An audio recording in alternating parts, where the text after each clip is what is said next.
The White House is on the defense after news surfaced that former National Security Advisor Michael Flynn is seeking legal protection before answering questions about Russia.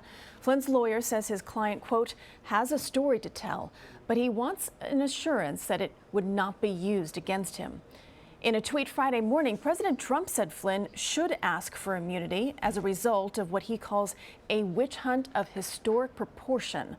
The White House then looked to downplay Mr. Trump's message, with Press Secretary Sean Spicer saying it was not a formal recommendation to Congress. If you actually stop for a second and realize what the president's doing, is that he's saying do whatever you have to do to go up, to make it clear what happened, take whatever precaution you want or however your legal counsel advises you.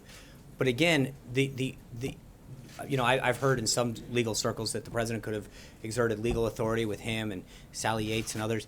It's quite the opposite. I think it is really getting lost in this debate that American citizens who were not government employees at the time, who were not targets of stuff, potentially were surveilled, had their information unmasked, made it available, was politically spread. Molly Hooper is in Washington. She's a Capitol Hill reporter for The Hill. Molly, thanks for joining us here tonight.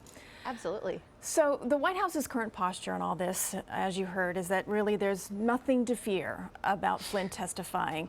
And then Sean Spicer there today saying that the conversation should be back to the focus of the incidental surveillance of Trump associates, not government officials. So what does the strategy seem to be here, in your opinion? Well, the strategy is unclear because, on the one hand, we see Trump this morning saying that Michael Flynn should ask for immunity. On the other hand, we have Sean Spicer, again, going back and forth with Major Garrett over, does that mean that the president thinks Michael Flynn should get immunity? Well, that's a different topic, and it seems quite convoluted up on the Hill because we really have two investigations that are sort of coming out. One on whether the Trump administration or then Trump transition officials were colluding with Russia in some way to affect the outcome of the election. And the other one is what happened, did the Obama administration release names or unmask names of U.S. individuals who were caught up in surveillance of unrelated items? And, those are two matters that are going to be playing out. And Michael Flynn asking for immunity kind of muddies the water because here's the thing. You got to get a here's the thing in with all these. The Justice Department, it says that they're doing an investigation on the Russian interference in the U.S. election, and the Trump administration officials, or not administration officials at the time, but Trump associates being involved with Russia in some way. And so if Flynn is asking for immunity, how will that affect or impact the DOJ investigation, the FBI investigation? It's all very, it's very it's muddy. Sort of a circus. I know, and this is only one matter, and nobody even knows what's going on because it's all supposed to be classified. And yet we still know probably too much about it, right? I know. Let's get back to Congressman Adam Schiff today. He shared and confirmed that he saw the documents that his counterpart, Congressman Nunes, saw on his own earlier. He was told they are the exact same materials. Does this put an end to all of the hubbub happening there on the House committee now? Hubbub. Oh, my goodness. I don't think there's ever an end to the hubbub in the House. The Senate's always known for being the cooling saucer. Well, that's the case in the intelligence committees as well, it seems, these days. But, it was very interesting because yesterday, Thursday, Adam Schiff held a press conference in the afternoon saying, okay, the White House is inviting us to go over and see these documents. We're not sure why we actually have to go there, why they can't come to us.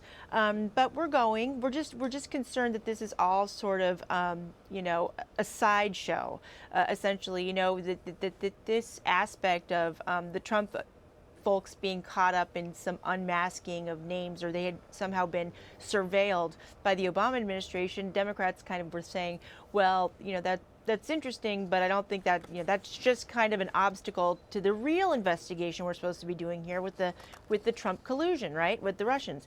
But it was interesting because when he left the White House today, he did not say, I saw nothing that resembles surveillance by the Obama administration, or I didn't see anything that confirms Trump's allegation or assertion that his, Trump Tower had been wiretapped. And so I thought that was very interesting. Schiff asked that the whole committee be able to see these documents. That's totally fair. And Chairman Nunes is trying to make sure that that happens, but it just adds a layer of intrigue to what happened. Did the Obama administration know that this was going on, that these names were being unmasked? And if so, that can be a felony. I mean, that's a felony, that's committing a crime. And so that's where this whole investigation gets very interesting, because now we're going back to the older administration. I mean, it's wild. And yet we still haven't figured out health care.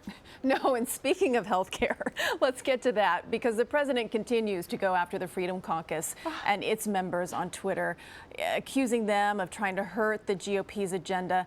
Is there real concern on the Hill about this rift? Well, the thing is that, the Freedom Caucus, of all the Republicans up on on Capitol Hill, they really were, especially Mark Meadows, they backed President Trump, then nominee Trump, in his bid for the White House. They were the ones who were basically calling out Paul Ryan on the conference call that Ryan had in the wake of, the revelations of the Access Hollywood tape.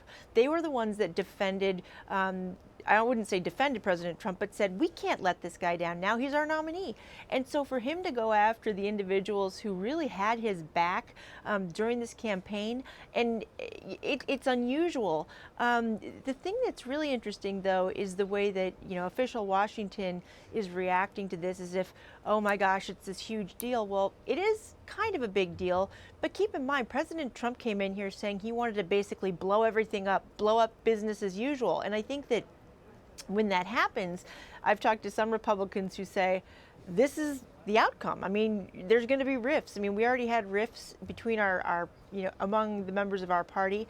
And now, well, here's the result of that. And so I think that of all the groups for him to be going after, it's unfair that he's going after the Freedom Caucus, and yet at the same time, members in the Freedom Caucus are going to be more reticent to go after him and hold it against him as much. I mean, I think that they feel like there's a bit of a learning curve, but it definitely is unusual.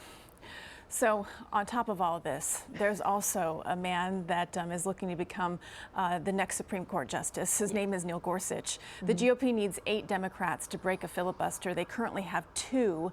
Then we saw Senator Claire McCaskill come out Friday against Gorsuch. So how likely is it that they will avoid a filibuster? Well, keep in mind, Claire McCaskill was a key senator because she's up for re-election in 2018 and represents a state that Trump won by double digits. So of all the senators, she would be one that the Republicans would think, okay, she'll vote against this filibuster. But, Claire McCaskill is an unusual case because she was particularly close to the Obama administration and really fought for Hillary Clinton. So I wasn't sure if she would actually go along.